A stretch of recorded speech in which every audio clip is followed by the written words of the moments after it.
What's going on, MSFers? Duelim here, back here with another video, and today we're going to be talking about who do you purple ISO 8 next after you are done with Dark Dimension 8. And just for context, the teams that I use for Dark Dimension 8, for the City team, I use Full Spider Society. For City, that was for City Hero. For City Villain, I used Superior 6, dropping the Mysterio, and then I used Red Goblin. For Global Villain, you can see I used Orcus. I didn't use Omega Sentinel because Omega Sentinel wasn't out at that point. For Global Hero, I used Illuminati, Nightcrawler, and Black Knight. And then for the last legendary Cosmic node, obviously it was Mephisto, Super Skrull, Old Man Logan, Gladiator, and Thanos worked really, really well. So that's obvious. Those are the ones that a lot of people are choosing. But after that, who do we go for next? Orcus is going to be a great choice. You see, I don't have Omega Sentinel purple yet. And the reason is because she's last on my list to purple from the Orcus team. I would say Lady Deathstrike and Scientist Supreme are going to be the first two. Then probably Nimrod, then probably Sentinel, then Omega Sentinel.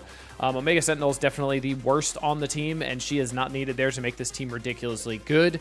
But Nimrod does a lot of damage as that Raider, obviously. Lady Deathstrike has been seen doing great things because we have diamonds on her and red stars and all that good stuff on her already. But Orcus is a really good team and a really great team to invest purple ISO into, so I absolutely would recommend that. We've seen them wrecking shop in War and Crucible so far. Next up is going to be Annihilators, obviously. We got Thanos Endgame here. I would say Thanos is going to be number one to put purple ISO on. He was ridiculously helpful in the Cosmic section of DD8 because of his exposed mechanic. Obviously, you put exposed out with the special. And then with the exposed mechanic, when any enemy with exposed is attacked to generate one ability energy for 2 random allies or self that were not at full energy on start of current turn, and this means everybody's ulting all of the time. Old Man Logan's got a bunch of energy. Mephisto's ulting and specialing almost every single turn. And so a lot of people are getting energy, which is really, really nice to have. And if you brought Vol in, which I don't recommend at all, but if you brought Vol in, there's another exposed mechanic there. Obviously, Mephisto's special on his pact puts out exposed. So you have a lot of exposed mechanic going into DD8. But outside of that, Thanos is just a really, really great character and is really great for Cosmic Crucible, War, all that kind of good stuff. He's got those new stats. In order of importance, I would say do Thanos, then do Gore. Or I'm sorry, do Thanos, then do Gladiator, then do Gore, then Ultimus, and don't bother doing Silver Surfer. Honestly, I haven't even done Ultimus yet either because I'm not taking him to G19 yet. I think I would take him to G19 before I put purple on him. But I don't have that much Mystic G19 with the Night Stalkers coming out, and they have been a resource sink on my Mystic gear. Next up, we've got Iron Patriot, but more importantly, we've got Cabal as a whole. Cabal is going to be a team that's going to last a while in Crucible because they're going to be really good as long as there's really good villains coming out. And there's always going to be really good villains coming out. A lot of them are mythic characters for the Dark Dimension rewards. Obviously, Odin was the first hero we had ever gotten from Dark Dimension. But Cabal is going to be a great team for a very long time because just Cabal and Kang can take out some absolutely massive teams, which includes Mephisto on one-shots. So for Cabal, we obviously have Iron Patriot, Leader, and Namor. In order of importance, I would say probably do Namor first because he's your biggest hitter, then Iron Patriot, then Leader. But honestly, Iron Patriot and Leader are probably tied at second. You could do those in any order.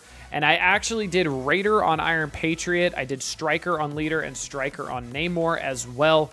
I know a lot of people like Striker on Iron Patriot or Skirmisher on Iron Patriot. I don't know. It's weird. Yeah, I've always liked Raider, and then I use Skirmisher if it's going into a Black Knight to make sure we take off all of those positive effects from the Black Knight. But yeah, Cabal going to be a great team for an extremely, extremely long time. Obviously in Crucible, they've got a lot of good war uses as well, so that's really, really nice. And then next up, we've got Doctor Strange, and this is going to extend to the Astral team in general as well, and to Moonstone as well.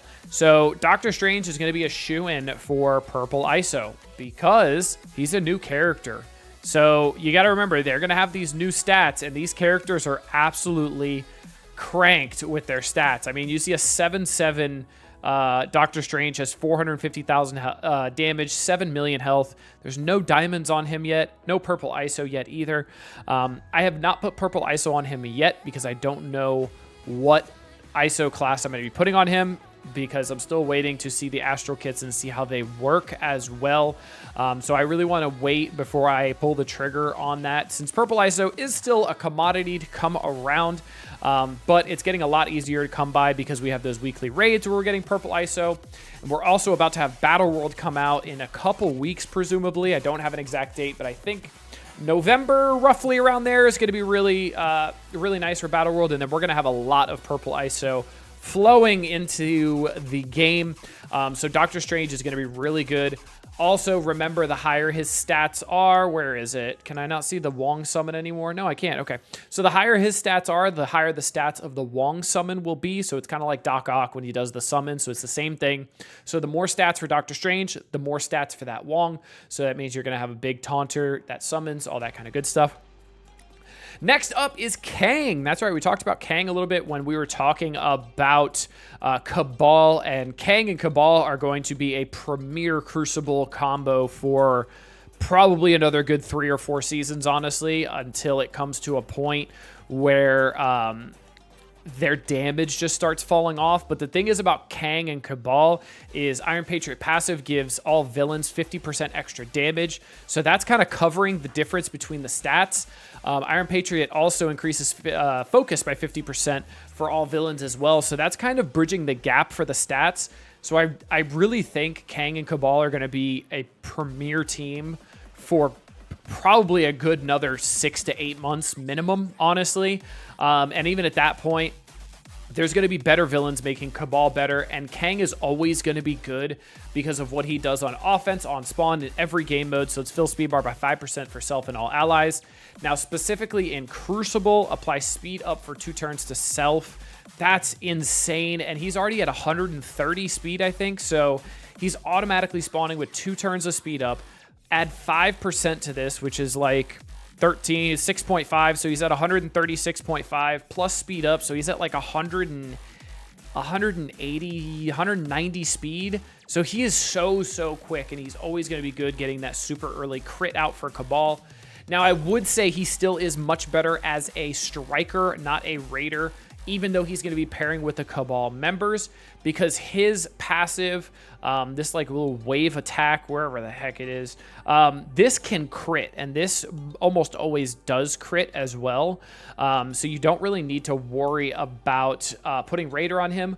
Also, he's going to have 20% crit chance, 20% crit chance. So he's got a bunch of crit chance already built into his kit, so he doesn't need to be a Raider to guarantee he's going to be critting.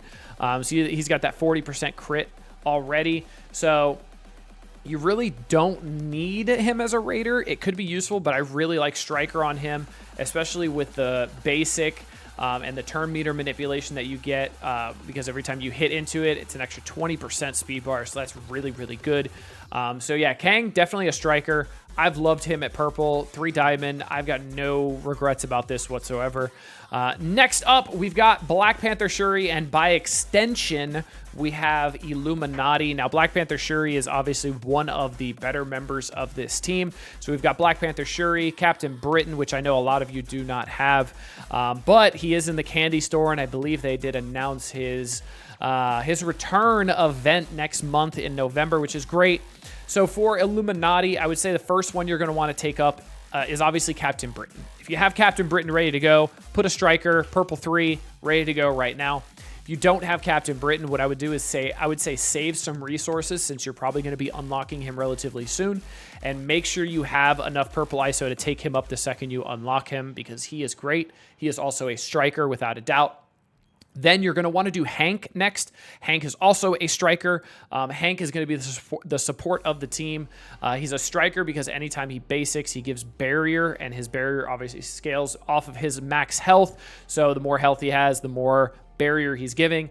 Then you're going to want to do Shuri. And then honestly, at that point, I stopped. I have not done Black Bolt, and I have not done Mr. Fantastic. I might if I have a lot of extra purple ISO coming out, but I like ready to go.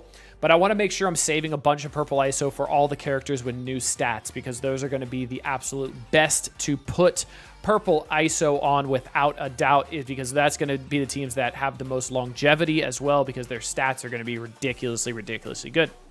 Next and last up is going to be Blade, and by extension, this is going to be the Night Stalker team. So you see here, I do have the full team unlocked except for Blade. He's the only one I'm missing. I got a lucky 100 drop on Oath, and I also got a lucky 100 drop on Man-Thing. I know, I'm a hacker. Blame Scopely. I'm terrible. Checks in the mail, Scopely. Thank you. I appreciate it. Somebody's going to take that for serious and be an idiot, but whatever. But you see, I did put purple ISO on Oath because she's a really good character, especially once you get stars on her. I did put purple Raider on Agatha because I know for sure she's going to be a Raider. As for Man-Thing, I am waiting. I'm going to stick with Fortifier for right now to see how he does for me on defense in Cosmic Crucible and War. And then once I realize Fortifier is probably not worth it, I'll probably just switch him to Raider, which I think is going to be his best ISO class, or Striker. I think Raider's going to be better, though, because he's got a lot of AoE stuff. And then Moon Knight, honestly, I probably won't end up taking him because you're probably going to knock him off the team when it comes to like Room 3 in Cosmic Crucible for the raid room. A lot of people are using Odin or Mephisto over Moon Knight, and you're dropping him because he's the worst. And then Blade, absolutely a shoo-in for purple ISO 3 as a striker. Now, in order of importance, I would say if you had your way, I would say do Blade first, then I would say Agatha, then Oath, then Man-Thing, then Moon Knight. Agatha hits like an absolute freight train. Now, I would say if you do Blade first before, if you have a big Blade and you spend a lot of money, but if you didn't, Agatha's going to benefit from it more, in my opinion, because of how much damage she does because of the Raider. So, again, Agatha, Blade, then Oath, then Man-Thing, then Moon Knight. But that's going to be it for this one. That's going to be my purple ISO 8 recommendations. I definitely think purple ISO is going to be very important to put on all of the reworks and all of the new characters. So if you are just working through Dark Dimension 8 right now and you're about to be done and you want to know who to do next, this video is perfect for you. But honestly, I would say make sure you have a good reserve for all of the reworks that are coming, because they're going to have new stats, as well as being prepared for any of new teams that come out, because they're going to be absolutely ridiculous in every single game mode. But I hope you guys enjoyed this one. Until next time, this has been Doolin. Later, MSFers.